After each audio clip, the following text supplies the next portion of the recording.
Welcome back guys. चलते हैं part 2 की तरफ। पार्ट 1 में मैंने आपको बताया था कि नरेशन क्या होता है, डायरेक्ट स्पीच और इनडायरेक्ट स्पीच के बीच में डिफरेंस क्या होता है। एक फटाफट क्विक रिवीजन कर लेते हैं, फिर चलेंगे पार्ट 2 की तरफ।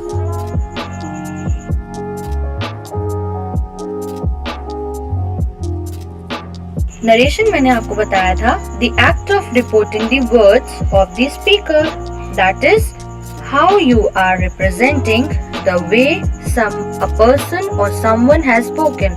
किसी ने क्या बोला है, हम उनके वर्ड्स को कैसे बोलते हैं, कैसे समझते हैं, वो as it is लिखना, as it is रिपोर्ट करना, उन्हीं वर्ड्स को वो कहलाता है narration. Now there are two ways of narrating the speech। एक होता है डायरेक्ट स्पीच और एक होता है इनडायरेक्ट स्पीच। डिफरेंस देख लीजिए। डायरेक्ट स्पीच जो है, actual words are quoted and they are enclosed in inverted commas, और इनडायरेक्ट स्पीच एक्चुअल वर्ड्स जो होते हैं वो ट्रांसफॉर्म्ड होते हैं and they are not enclosed in inverted commas. एक example, she said to me I am playing. Said to क्या हो जाएगा, रिपोर्टिंग वर्ब, और आई एम प्लेइंग हो जाएगा रिपोर्टेड स्पीच। और इनडायरेक्ट स्पीच की example, she said to me that she was playing. इसमें हम लोग ने सब चीज चेंज कर दी, कॉमा हटा दिया, डबल इन्वर्टेड कॉमा हटा के दैट लगा दिया, टेंसेस चेंज कर दिए, आई चेंज हो गया शी में, एम चेंज हो गया टेंस के अकॉर्डिंग पास्ट टेंस में। अब नेक्स्ट हम लोग चलते हैं the things that you should know. कुछ ऐसी चीजें जो आपको पता होनी चाहिए। 3 मेन कॉन्सेप्ट्स होते हैं जब हम डायरेक्ट स्पीच को इनडायरेक्ट स्पीच में चेंज करते हैं, और 3 चीजें आपको पता होनी चाहिए। पहला कि what is subject and object in the sentence. Sentence में सब्जेक्ट क्या है और ऑब्जेक्ट क्या है। दूसरा, what is first person, second person and third person. जिसके बारे में बात हो रही है, जिससे बात हो रही है और जो बात कर रहा है। And the third very important is what is tense. तो चलिए मैं आपको डिटेल से एक्सप्लेनेशन देती हूँ। सबसे पहले आते हैं what is subject and object in the sentence. एक एग्जांपल लेते हैं। प्रथम सेड टू आदित्य। प्रथम कौन है, the person doing the action. Aditya the person who is receiving the action, means जो उसको रिसीव कर रहा है। So the person doing the action is the subject and the person receiving the action is the object. Simple.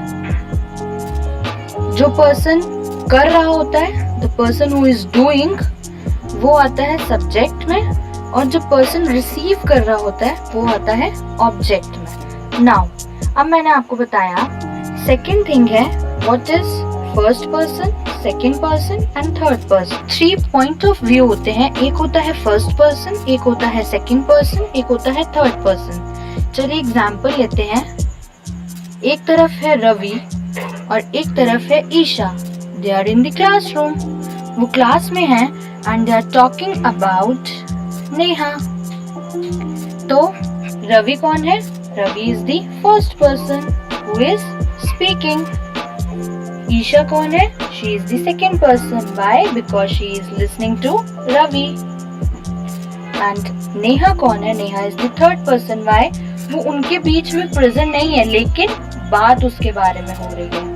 आप देख सकते हैं मैंने आपको क्लियरली डिफाइन किया है the difference between first person, second person and third person.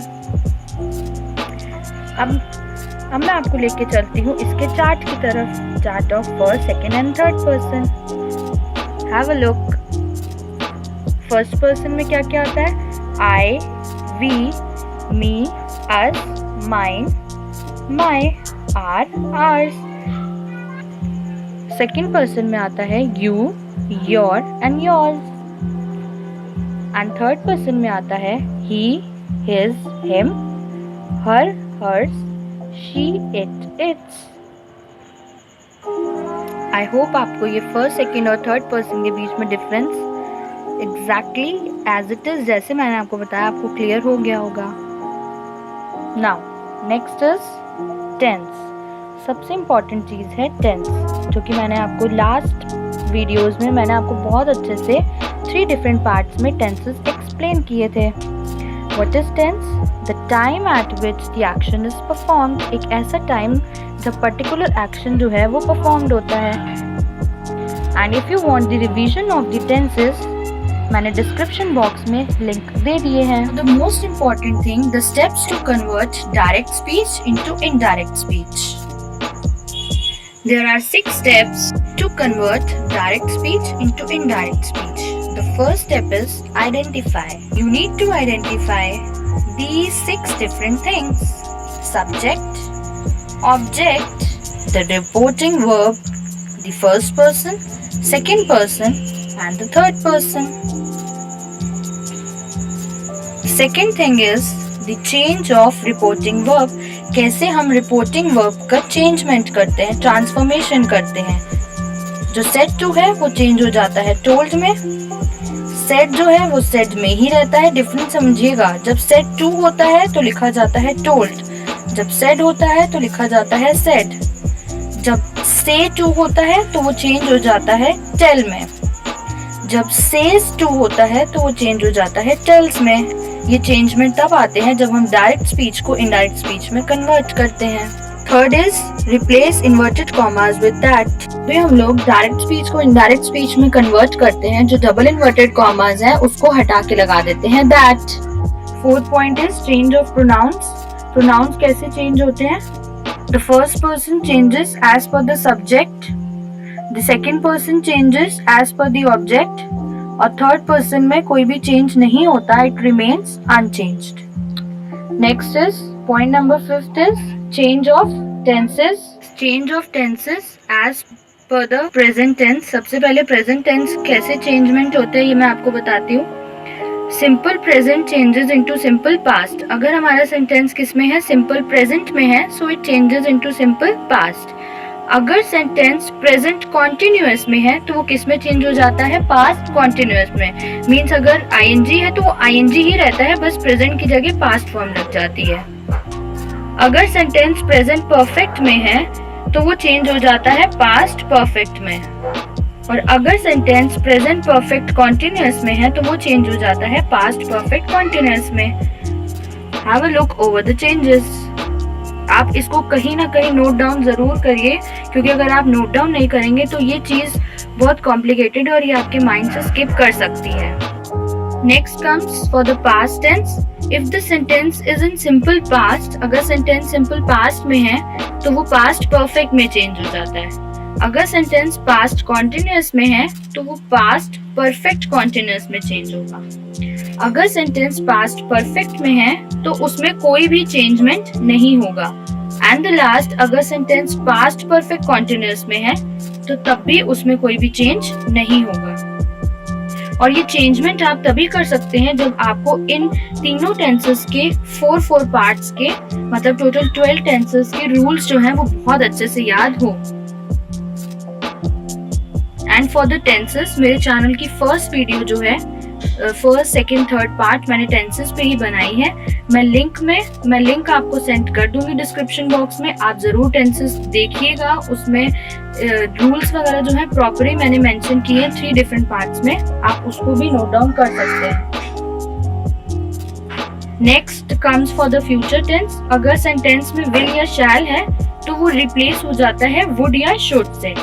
Means will जो है वो वुड से रिप्लेस हो जाता है और शैल जो है वो शुड से. अगर कैन है तो वो कुड से रिप्लेस हो जाता है, एंड अगर मे है तो वो might say. This is for the future tense. The last, the sixth is change in time words. अब टाइम वर्ड्स में कैसे चेंजमेंट होता है? अगर सेंटेंस में हेयर है तो वो चेंज हो जाता है देयर में. If it is written tomorrow तो वो चेंज हो जाता है नेक्स्ट डे या फॉलोइंग डे में. अगर लिखा है दिस तो this changes into that. yesterday, the previous day. These changes into those. The next week changes into the following week.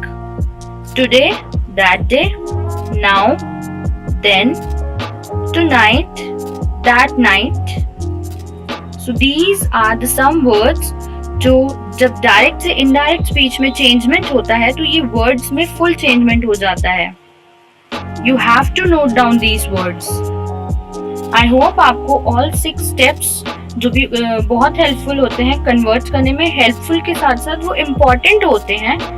और ये 6 स्टेप्स आपको फॉलो करने ही है। अगर आपसे एक स्टेप भी मिस हो गया तो आपका जो ट्रांसफॉर्मेशन होता है डायरेक्ट स्पीच से लेकर इनडायरेक्ट स्पीच का, वो गलत हो जाएगा। माइनर सी मिस्टेक्स जो हैं वो होती रहती है, तो वो इसीलिए होती है जब आप इन 6 स्टेप में से कोई भी एक स्टेप जो है वो भूल जाते हैं। So for the revision, I am showing it to you again. Have a look over it. अगर फिर भी आपको कोई कंफ्यूजन हो तो आप मुझे कमेंट सेक्शन में मैसेज कर दीजिएगा। मेरी नेक्स्ट वीडियो में मैं आपका सारा कंफ्यूजन दूर कर दूंगी। I know direct indirect is not the topic कि आप एकदम से ही उसको अपने माइंड में बिठा पाओ, लेकिन अगर आप वीडियो मेरी बार बार देखोगे और अगर कोई भी पॉइंट है जो आपको लग रहा है वो मुझसे मिस आउट हो गया है, तो आप मुझे कमेंट सेक्शन में ज़रूर कमेंट करिए। मैं उस पर वर्क करूंगी और नेक्स्ट वीडियो पे मैं आपके सारे डाउट्स को क्लियर करूंगी। So thank you guys. Do tell me about any queries. जिसमें भी आपको कन्फ्यूजन हो, कोई भी 6 स्टेप्स में, इसके अलावा भी अगर आपको कोई कन्फ्यूजन हो मुझे कमेंट सेक्शन में ज़रूर बताइएगा। और wait for the next part, for the next video. And also अगर आपको कोई भी कन्फ्यूजन नहीं भी हो तो आप मुझे नेक्स्ट टॉपिक ज़रूर बताइएगा कि आप कौन से टॉपिक पे चाहते हो कि मैं आपको अच्छे से उस टॉपिक पे छोटी छोटी चीज़ें जो है वो क्लियर करूँ। Do comment me. और जिन्होंने अभी तक मेरा चैनल लाइक नहीं किया, सब्सक्राइब नहीं किया, सो प्लीज़ सब्सक्राइब भी कर दीजिए और बेल आइकन भी दबा दीजिएगा। And do inform me the topic. And I promise you कि अगर जो भी आप मुझे टॉपिक बताओगे वो टॉपिक एक्सप्लेन करने के बाद लास्ट में मैं आपका नेम ज़रूर मेंशन करूँगी कि this topic is suggested by that particular person. तो अगर आप चाहते हो कि आपका नेम मैं अच्छे से मेंशन करूँ तो आप मुझे कमेंट सेक्शन में नेक्स्ट न्यू टॉपिक्स ज़रूर बताइए of any level, 1st class से लेकर 12th क्लास तक। जो कोई भी आपको टॉपिक समझना हो आप मुझे कमेंट सेक्शन में मेंशन कर दीजिए। Thank you.